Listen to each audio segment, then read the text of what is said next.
All right, so welcome to Math 150, Section 1, 2021. We'll call this Lecture 29. This is the Green's Theorem in a Day lecture. You have seen the recorded video, which is going to go through everything. It's tough to say a little bit more slowly, but a little bit more slowly than this, and just trying to cover everything.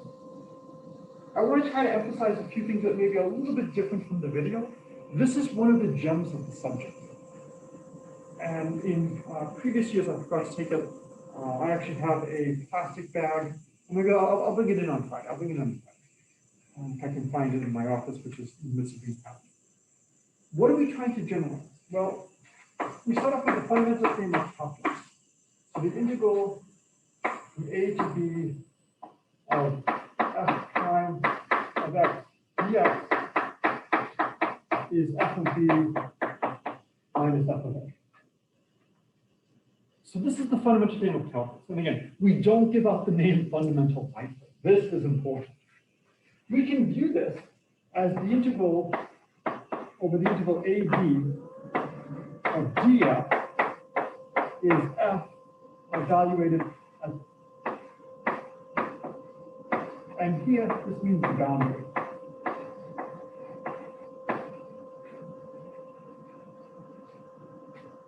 And so in some sense, the big generalization of writing this is the integral of the derivative of f over some region omega is the same as the integral of f over the boundary of omega. This is the generalized Stokes theorem.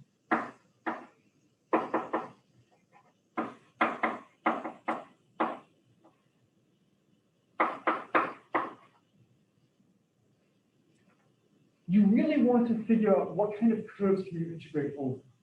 So we'd like to look at closed curves. Can anybody tell me what a closed curve is?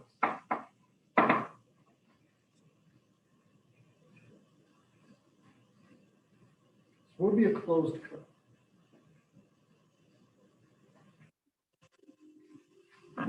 So I start here, and what do you think must be true if the curve is closed? Yeah. And you end where you start. We often have closed curve, and we often have non-intersection. If I gave you something like a figure 8, I could maybe break that up into two smaller curves. It is a remarkably difficult theorem to prove that a closed curve that doesn't intersect itself splits the plane into two regions, known as the inside and the outside. It's intuitively obvious. We often use nice curves. In physics, you often hear about the work done as you move a particle from one point to another. How many of you have done some questions like this in physics? You're calculating the work done along a path.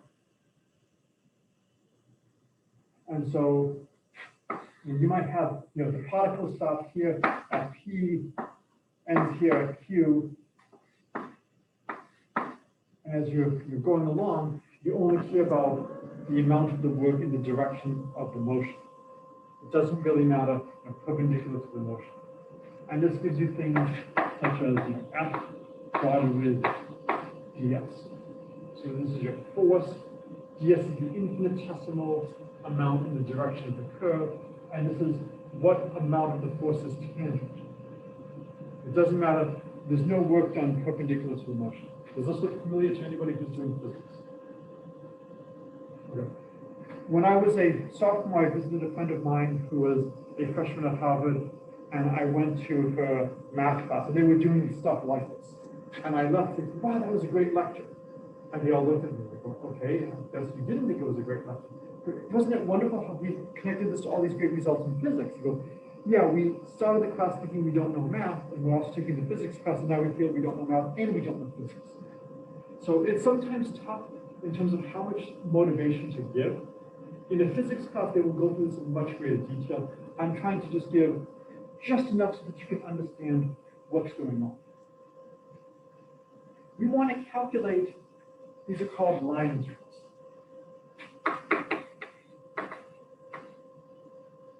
So we want to figure out, what is this integral? What does it mean to do that? Well, a simpler one is to just calculate the integral along some curve gamma of f.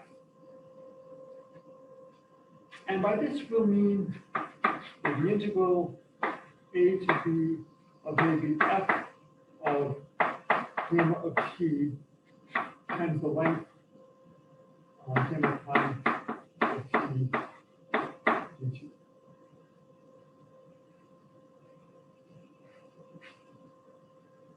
And so if you remember, how did we calculate the length of a curve? We broke it up into lots of points. And on each one of these points, we approximated the length of the curve using the mean value theorem by basically the length of gamma prime times dt.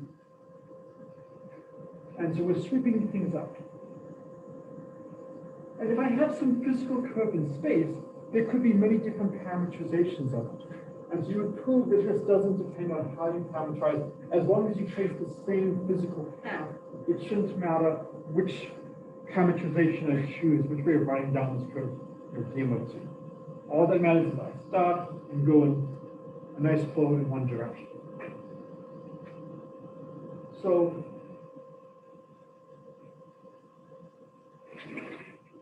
this is how we would calculate things such as length of the curve.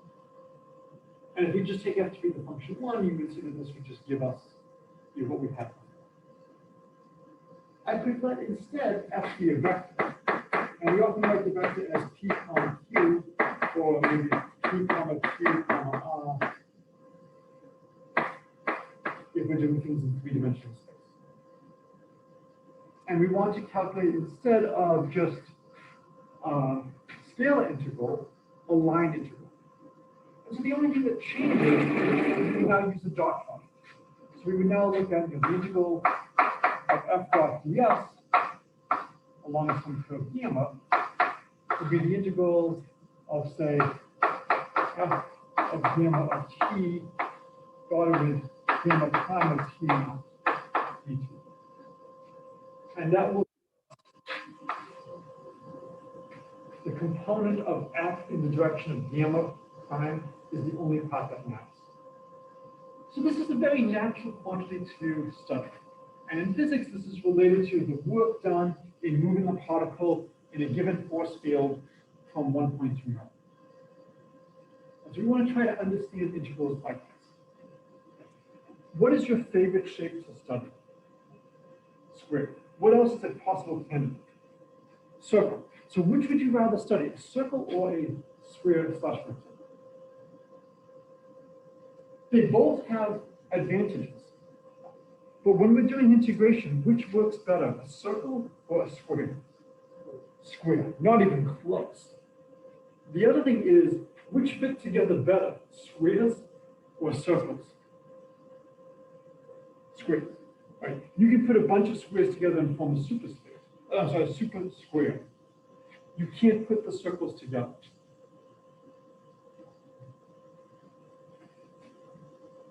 So let's try to think about what this integral might mean. So let's take a rectangle like this. And one of the things we always have to decide is when we have a curve, how do we want to orient things? And the convention is we orient things counterclockwise.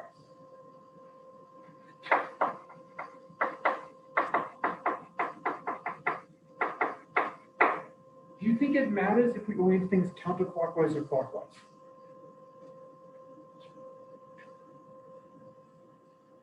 No. But we have other conventions.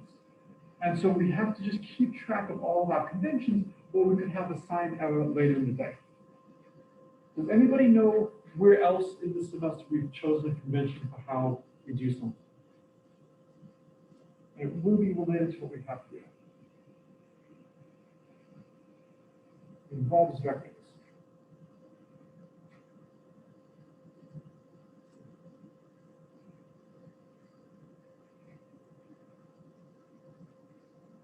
So we have the right-hand screw rule crossing V and W. And we've chosen to do things in this way as to what we mean with V cross W. You can do it differently, but it's important to just keep track of what conventions do you have. So we always go like this, we always go counterclockwise when I have a path. That's just how we define this. And so if I look at this, gamma of t is really simple for a square or for a rectangle. What do you think gamma of t would be along the bottom?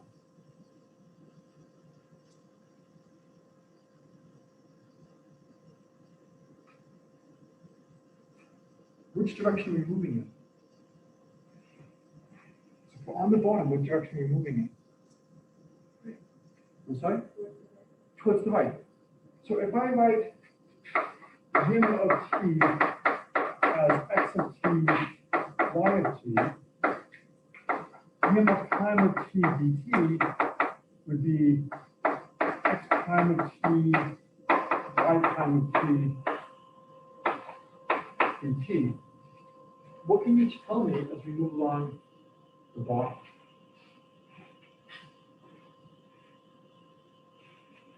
What do you know about gamma prime of t as we move along the bottom?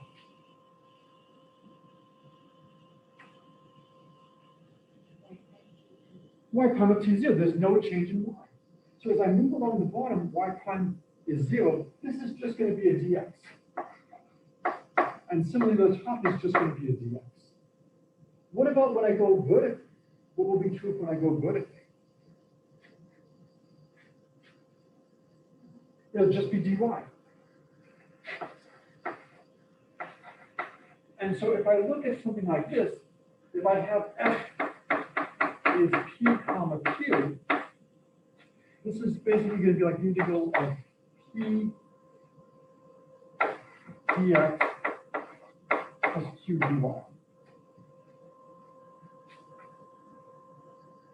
Because the p is hitting the x, the q is hitting the y. The only part that really matters on here is just the x part. If I had a more general shape than a square or a rectangle, this would be completely different. And the idea is we try to understand what's going on for a square or for a rectangle, and then extend to a more general shape. And so what we want to do is we want to prove that this integral is equal to this related integral, q dx minus, I think, dp dy dx dy. So this is Green's theorem of plane.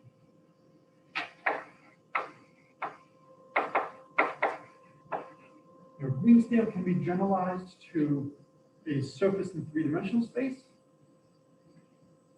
You can view this as it's saying the integral of f dot ds is equal to the double integral of del of the curl of f dotted with dx.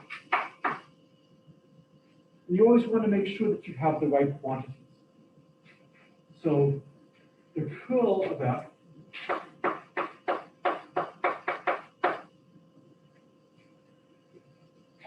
the way you can remember what that is, this is I, J, K, d by dx, d by dy, d by dz,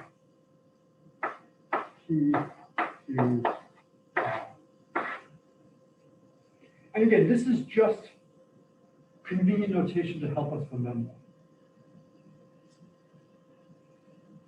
And so if r equals 0, and p and q are only functions of x and y, well then when d by dz hits p, that would be 0. When d by dz hits q, that would be 0. When anything hits r, that would be 0. And if you're in the special case, the r equals 0, and p and q are functions only of x and y, when I look at the I part, d by dy hits that 0, d by dz hits that 0. When I look at the j part, similarly 0. When I look at the k part, I would get dq dx minus dp dy. That's exactly what this is. So in some sense, we can use this notation, even if we have a function of only two variables in the plane, we can pretend it exists in three-dimensional space, just to use this notation to help remind us of what's going on. And so we want to calculate these two integrals. And the remarkable fact is that these two integrals are the same. So doing this line integral, so this is basically integrating a function along a curve using our knowledge up over here, is the same as doing this area integral. Sometimes one of the integrals will be easier than the other. Can anybody give me a situation where the area integral might be very easy to calculate?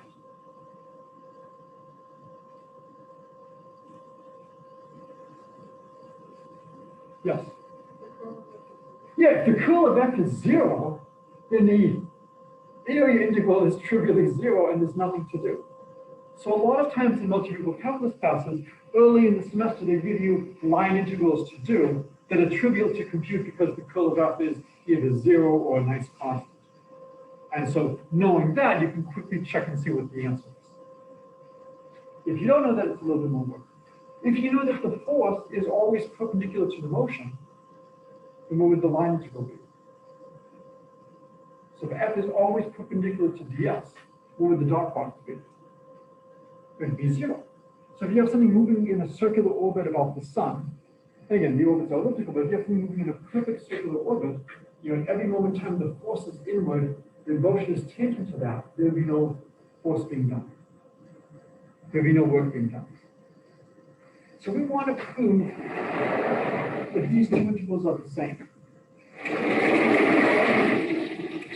And this becomes a new technique for evaluating certain integrals. That rather than evaluating the integral that you're given, it might be better to look at a related integral. And again, what makes this so interesting is this is a generalization of the fundamental theorem of calculus. It generalizes to higher dimensions in an absolutely wonderful way. And the rough way of saying it is the integral of the derivative of a form over a region is the same as the integral of the form over the boundary of the region. And in calculus 1 and 2, we see this as integral AB. Now we're doing things a little bit more elaborate. We now have maybe a circle or an ellipse, that's our region, and then the boundary would be the perimeter of the circle or the perimeter of the ellipse. And these integrals turn out to be the same. So we want to show that these integrals are the same. So when you look at it, we have the integral of p dx plus q dy equals the double integral of dq dx minus dp dy. When you look at this, what do you think you might be able to show the integral of p dx equals?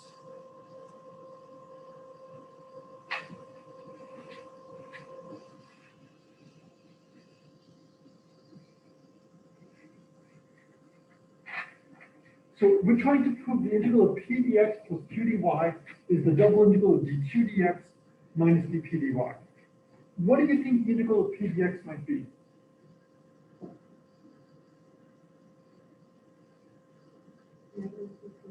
Yeah, negative dp dy. And what do you think the integral of q dy should be? dq dx, because if I keep p fixed and I change q, I don't change the integral of p dx, and I don't change the double integral of negative p dy. The only way this can be true is if the integral of p dx is equal to the double integral of negative dp dy. So this gives us some idea of how we're going to even do the proof. I don't think I emphasized this point back in 2013. I was young then. So let's try to show the integral of p dx is equal to the double integral of dp dy, or the integral of q dy is the double integral of dq dx. Which would you rather do? The two are similar. Which would you rather do? I know which one I'd rather do.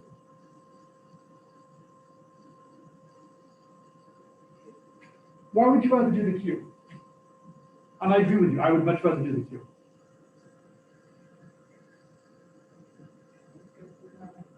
There's no negative sign. And so the q, I don't have to worry about the negative sign, so let's do this. So the thing is the integral of p dx is the double integral of dq dx dx dy. Now, we'll assume that our functions are nice so that we can integrate in either order.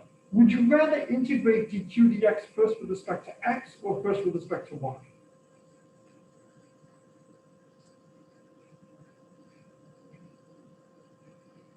So you need to find an antiderivative. Can you give me a function whose derivative with respect to x is dq dx? Q. Can you give me a function whose derivative with respect to y is dq dx? It's more involved. But you see here we have a d by dx. I'd like to integrate with respect to x first. For the dp dy, which would you like to integrate with respect to first? Y. So let's write this out slowly. So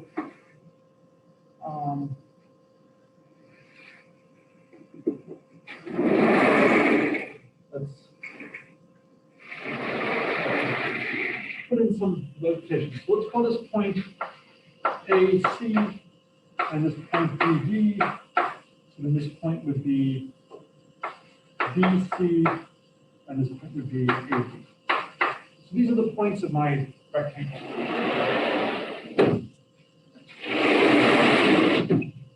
Okay.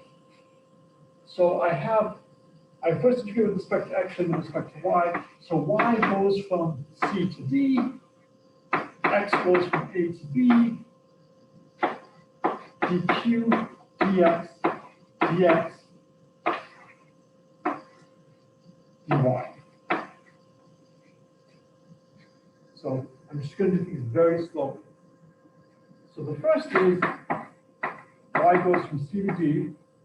I need a function whose derivative with respect to x is dq dx. That's going to just be q. So it's q of x comma y, and I evaluate it at x equals a and b, and then I integrate this with respect to y.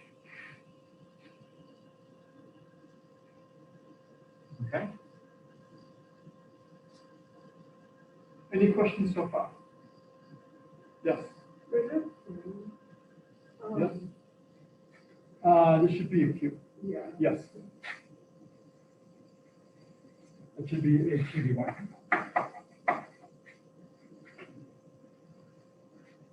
So I'm just going to get q, and I have to evaluate it when x equals b and subtract it off when x equals a. So I will get the integral y equals c to d. I will have of dy minus q of ay dy. Okay? So this is going to be the integral y goes from c to d of q of by dy minus the integral from y equals c to d of q of ay dy.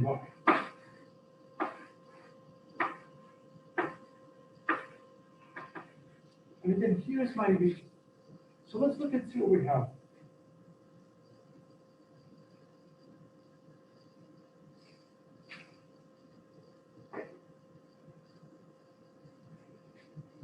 Make a sign.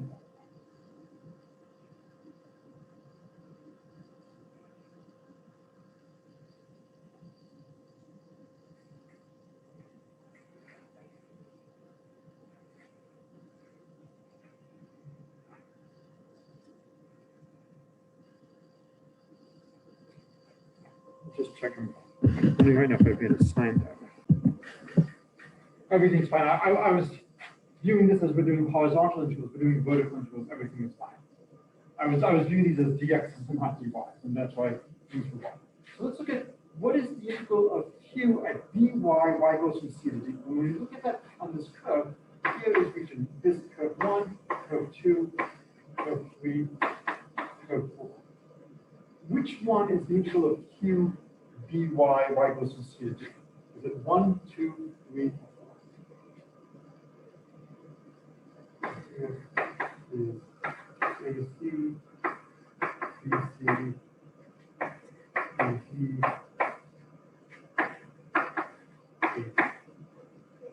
It's 2. I fix x to be b, and then y starts off at c and goes all the way up to d. So this is just piece 2. Which piece is this one? Q, A, Y goes from C to D.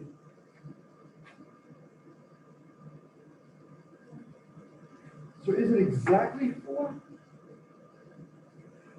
So Y goes from C to D. I'm sorry? It is definitely related to 4. So if I look at just the integral of Q of AY, I start off here when Y equals C, and I go all the way up to here when Y equals 2. Is that the same as what this is doing? It's the negative. So if you want to reverse the order of integration, that costs you a minus. So this is the same as the integral Y equals C to D of Q of dy dy plus the integral Y equals D to C of Q of dy dy. So if I switch the order of integration, that costs me a minus. What is the integral of Q over 1?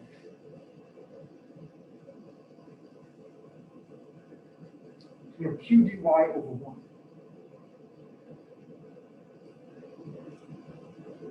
0. So over here, dy equals 0, and over here, dy equals 0. This is just the same as the integral of Q dy. We've got pieces 2 and 4 already, and pieces 1 and 3 don't contribute. So this proves Green's theorem for the special case of a rectangle. Any questions about this? So if you are not going into physics or maybe chemistry or pure mathematics, this is not going to be a result that you'll ever really use. If you're going into physics, this is a result that you should use many times, especially when you get to electricity, magnetism, or gravity, and you're trying to calculate your work done by various things. You'll also have the divergence theorem, and these are all tied together. They're all generalizations of fundamental theorem of properties. And the goal is they relate one type of integral to another. And we see that it's actually not that bad to prove this directly over a rectangle. The difficulty is understanding exactly what we're doing. You know, what are these line integrals? What are these parameterizations? Okay. Any questions about Green's theorem so far? The problem is most shapes in the world are not rectangles. And so we want to extend this so that this holds for any nice curve. A circle, for example. Now, we could try and do an example and just test and see if this works. And so let's do an example and just do the calculation.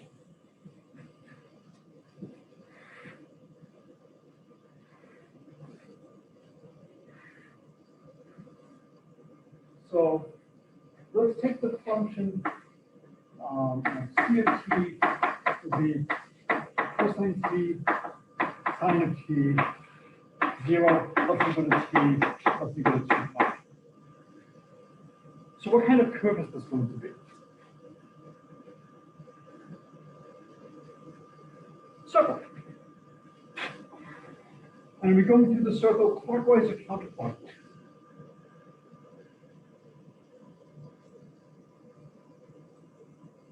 So when t equals 0, we start off over here at the point 1, 0. And as t increases, are we going up or are we going down? Up. So we are oriented correctly. We are traveling the circle counterclockwise. We can calculate c prime of t. C prime of t, derivative of cosine is. Yeah, it feels like ever since we've done a derivative. So minus sine of t cosine.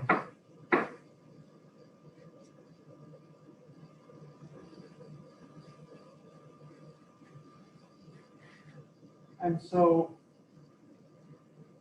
we have lots of different choices we can do. We need some function f of x, y. So we want p of xy, q of xy. And so let's do y negative x.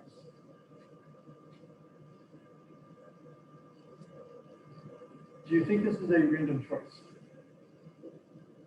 No. I'm probably looking ahead to what's going to come up and choosing something that's particularly nice. Let's look at what is f of c of t. And so this allows us to review a lot of the concepts really in the semester. What would f of c of t be? Well, this is going to be f of c of t is cosine t sine t. So this is going to be sine t negative cosine t.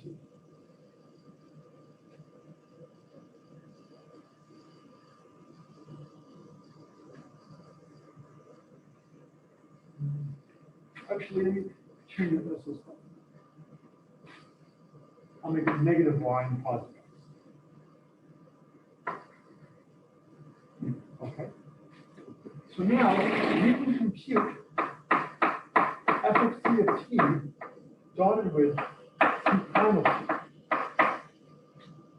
That's going to be negative sine t cosine of t dotted with negative sine of t cosine of t. What does that equal?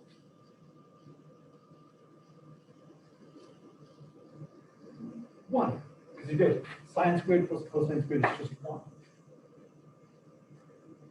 So if we look at what is the integral of f dot ds, that would just be the integral of t goes from 0 to pi, f of c of t dotted with c prime of t and t, that's the integral t goes from 0 to 2 pi of 1 dt, and that's just 2 pi.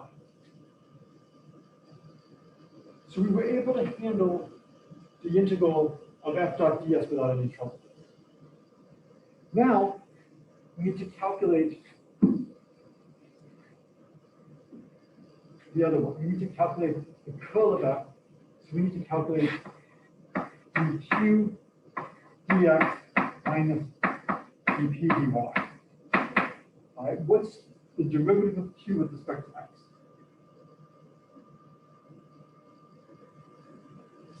So q is just x, so what's the partial of q with respect to x? 1. What is the derivative of p with respect to y? Minus 1. And so we have 1 minus negative 1 equals 2. And so if we now calculate the integral of dq dx minus dp dy, dx dy, it is just the integral over the circle of radius 1 of 2 dx dy.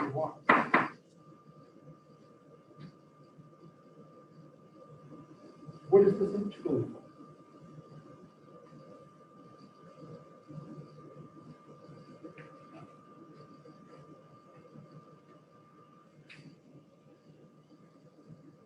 So I could set this up, I could switch to polar equivalence, but there's a nice way to represent what this is. This is just 2 times the integral over a circle of radius 1 of dx dy. If you integrate 1 over a region, what do you get? The area. So this is just 2 times the area of our circle. And that equals 2 pi. Ooh, what can we deduce?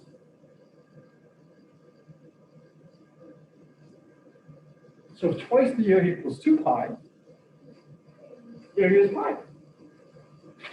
Therefore, area of a unit circle is pi. What I could have done is I took the negative y over 2, x over 2. We have just found a new way to calculate areas of shapes. Okay? We can calculate areas of shapes if we can do the corresponding line integral. So if you can do the corresponding line integral, you have the area of the shape. And the nice thing about choosing this as your function, negative y comma x, is its curl is just going to be 2. So when you integrate that, you just get twice the integral. So this is a nice application of what we're doing.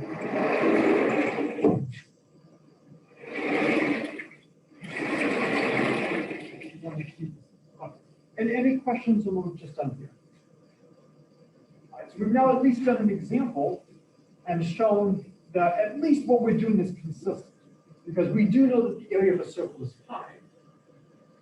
If you want to claim that we've just now proven that the area of a circle is pi, I would probably disagree, because we've taken derivatives of trig functions, and I am not convinced that we have gotten to this point without knowing what the area of a circle is. So we may have used somewhere in our argument that the area of a circle is pi, but this is at least a good consistency. So imagine I give you a shape like this. What I can do is I can start breaking it up like this. And on each region on the inside, I can use Green's theorem.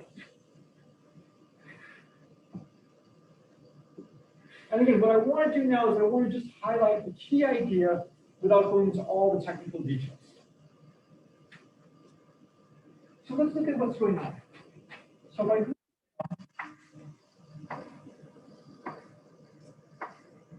if I do the line integral along the perimeter of the square, that's the same as the integral of the curl over the square. And then I do the same thing for this region over here. And what do you notice? Yeah, this stuff over here cancels. And then when I get to the next one over here, it cancels. And when I come down, it cancels. So all the interior segments are canceling. And basically, it allows you to push the integral out to the boundary. Now, you have to be a little bit careful. If I give you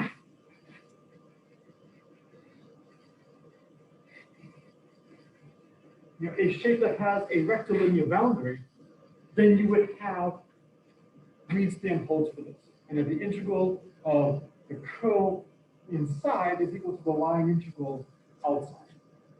What you need to do is you then need to argue and say that as we get closer and closer to the boundary, we now have little pieces like this. And we need to say that this integral along those two is very close to that integral. That's just a little bookkeeping that we need to do. And if you can do that, then you can say that we can just push the integration out to the boundary. And as we get a finer and finer mesh, if I have a curve like this,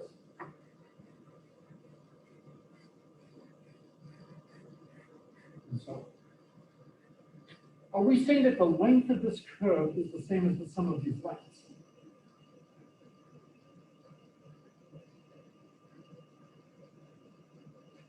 We talked about this earlier. Because remember, if we do that in any curve between 2 points, we'll have the same length. Because we can drop all the horizontals down, we can push all the verticals over. We're not saying that the length of this curve is the same as these lengths. What we're saying is we have a dot product that's going on. We have the f dot ds. And when you do that, then the integral over this region is the same as the integral of those two things over there. When you look at integrating as we contrast. So I'm not going to go into the technical details to prove that, but I just want to give you a sketch of what you need to do and where you need to be careful. And this is the part where you need to be careful. If the region is rectilinear, there's no problem. And then the hope is that it's really not that big of a deal to move from a rectilinear to an almost rectilinear. And again, if you want, you could imagine something like a rectilinear path where these steps are size 1/10 to the 40 billion. Okay. Well below even the Planck scale. And so for all practical purposes, it's the same as a smooth continuous curve. And so if you can do that level of refinement, it really shouldn't matter. So the last thing I want to just remark on is one really nice application. Let's say I tell you the curl of f equals 0 on this region. What's true about the line integral? 0. And so if the curl is 0, then everything is fine. What if there's one point where f blows up? Can anybody give me a force that blows up at a point?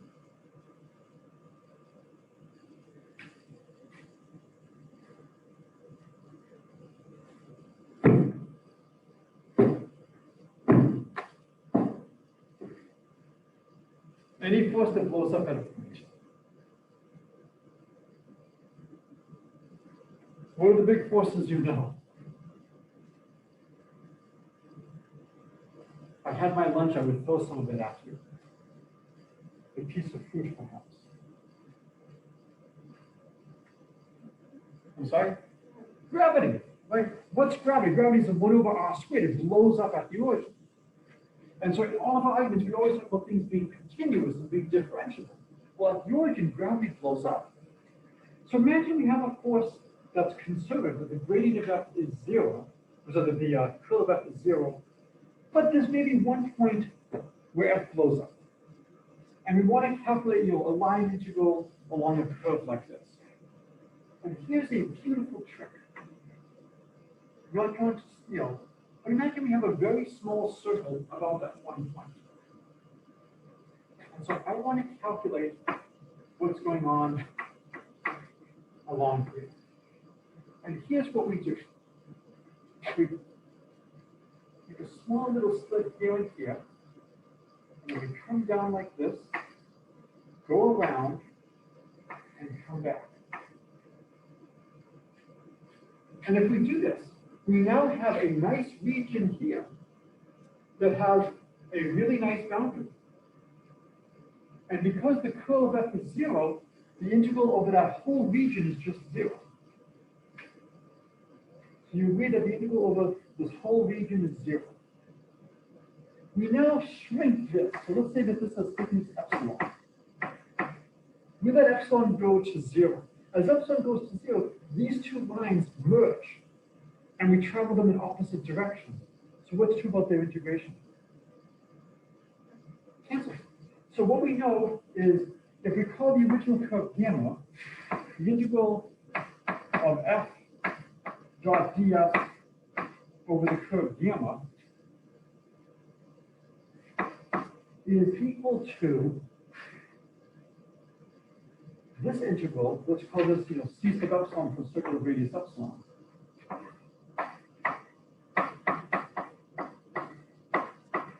And the reason is, we know because the curl is 0, we know the integral of the line integral is 0.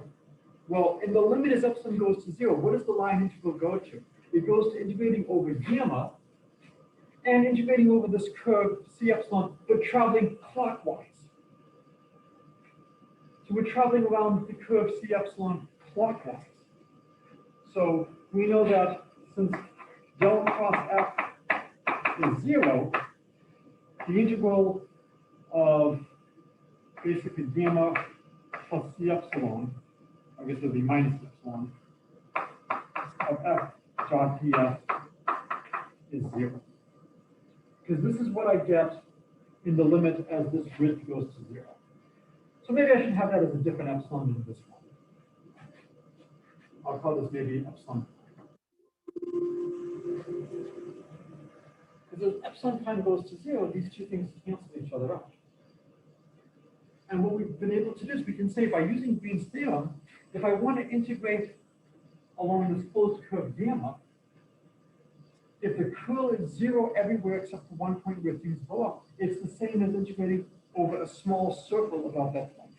instead of a circle, could I have done a square?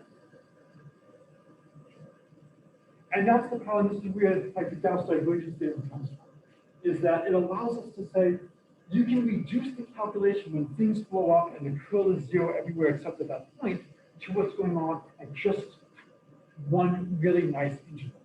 I just have to know how to integrate over a circle. And that's extremely powerful. Right. So we saw a lot of stuff to review today. We saw, again, talking about writing down determinants, writing down notation to figure out what is the curl of a force, talking about how do you find the area of a curve, so the length of a curve. We talked about some new stuff, line integrals. We talked about double integral. We talked a bit about Houdini, changing the order of integration. Sometimes you are fortunate that someone is screaming at you how to integrate. When you have dp dy, you want to integrate with respect to y first because it's not hard to find the antiderivative of the function whose derivative with respect to y is dp dy. So this is a really nice use of Houdini's theorem. When we were trying to prove this, initially this could look really daunting. How do I prove something like this? But we have a hint. If I keep p fixed and vary q, I can't change the integral of p dx. I can't change the double integral of negative dp dy. So those pieces have to independently be equal to each other. And that allows you to break things down into an idea of how to try to prove something like this. We then saw that if we chose if we made a really good decision for what our function f is, we could actually get the areas if we can do line integrals. So this gives you, some sense of a lot of the applications of what we're doing. All right, so if you haven't picked up a copy of the first part of the exam, it is over here if you want a physical copy. It is due at the start of class on Monday. Friday's class is going to be the final review class. So if optional, feel free to bring in any questions that you want.